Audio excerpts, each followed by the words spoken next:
We are returning to the year 1982 and the Masters of the Universe toy line by Mattel. Last time, we took a look at He-Man's pet tiger, Battle Cat, part of the first series of the Masters of the Universe toys. Together, He-Man, Battle Cat, and the other Masters defend the ancient and ominous stronghold, Castle Grayskull, believed by Skeletor to contain the secrets to conquer the planet Eternia. And today, in honor of Halloween, we'll be taking a look at Castle Grayskull here on Creed's Collection.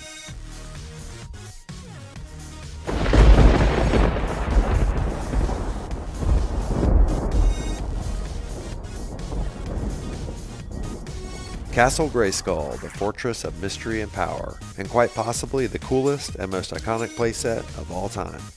Anyone who grew up in the 80s knows what it is, and everyone wanted one, and most still do.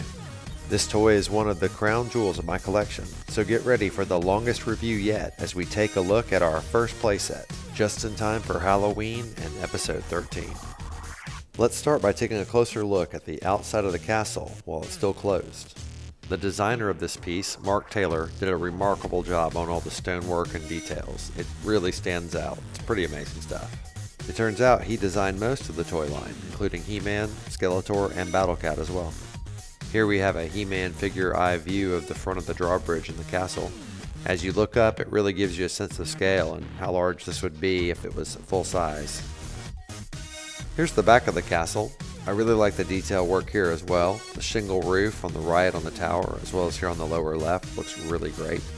I also like the use of black paint. It seems really random, and yet it gives it a lot of depth. There's also a handle molded into the back top part of the castle, so it makes it easy to carry around. Here is the exterior of the castle while it's in its open position. This makes it look quite a bit bigger. Now let's take a closer look at the entryway. Here on the outside of the drawbridge we have this really great coat of arms. And we also have this lock, which can only be accessed by the Sword of Power. The Sword of Power is actually He-Man and Skeletor swords combined. If you flip them over, there's a tab and a slot on each of them, and you can slot them together like so. And when you do this, you create the Sword of Power, and according to the story, it's the only way to open the drawbridge and gain access to the secrets of Castle Grayskull. Now you just put the sword in the slot and slide it over to unlock. With that done, we can now lower the drawbridge, which is actually known as the jaw bridge because it has teeth and a tongue on it, and it actually represents the mouth of the castle. Now that we've finished the exterior, it's time to dive into the interior and take a look at everything that comes with the castle. There are a lot of accessories and features to cover, so let's get started. First, we'll take a look at the entryway. Now this is just inside the jaw bridge, and this is what it looks like when the jaw bridge is up. There's a little lever here you can use to slide the lock open, and this handle allows smooth opening and closing of the bridge.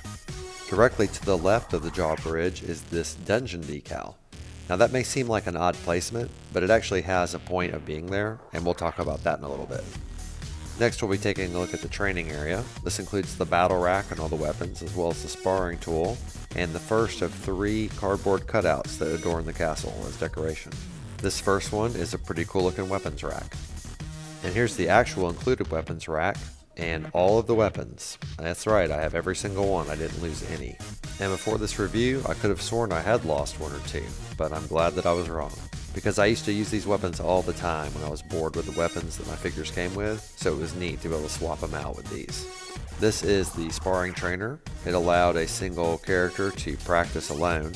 Has some pretty cool details on it. I like the claws here at the bottom of the base, and the boar's head is the part that the character is actually supposed to hit. And once you hit that side, this other side would spin around, and the idea was to dodge it. Most He-Man figures had a spring-loaded waist that allowed for a power punch, like so. And there you go, that's how it worked. The last thing we'll be looking at in the training area is the elevator, which allows you access to the second floor of the castle. This gargoyle is attached to a string, which is attached to the elevator, so when you lift the gargoyle, it lifts the elevator as well.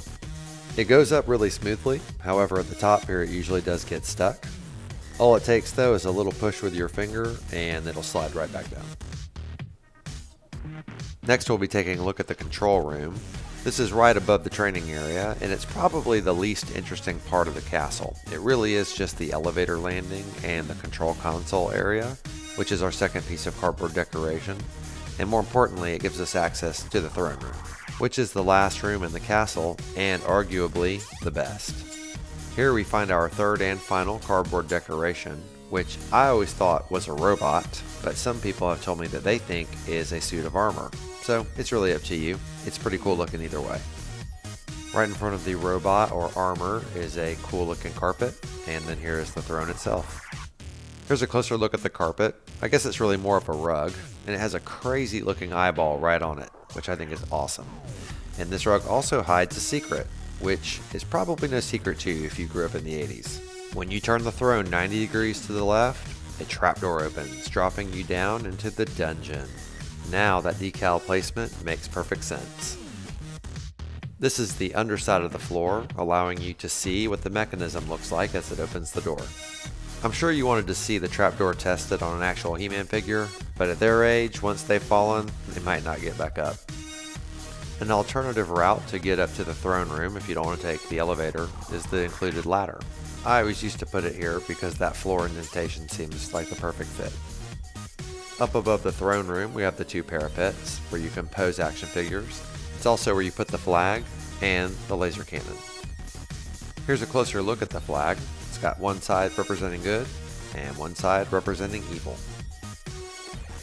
The laser cannon is not actually designed to pop onto the parapet like I have it here. I just do it like that because I don't have the included base anymore. I don't really remember how it happened, but it was crushed and it was beyond repair, so we had to get rid of it. Here's a picture of what it looked like. It's the only piece of the castle that I'm missing, so I definitely need to track one down again so I can make it complete. And now for our He-Man size comparison. Oh yeah, He-Man's in perfect scale with Castle Grayskull. He fits in the door. He fits in the throne. He fits in the parapet. It's almost like he was made for it. Everyone, thank you so much for taking the time to watch my toy review for Castle Grayskull from the 1982 toy line Masters of the Universe by Mattel. I have a few final thoughts on this playset, and the main one is just how great it still is. It comes packed with accessories and fun play features, all wrapped in an amazing look, and I'm proud to have it in my collection. If you enjoyed the video, please leave a thumbs up, and if you have any thoughts, please leave a comment. I love reading and responding to them. I review a toy from my vintage collection every Wednesday, so I hope to see you next week and every week after here on Creed's Collection.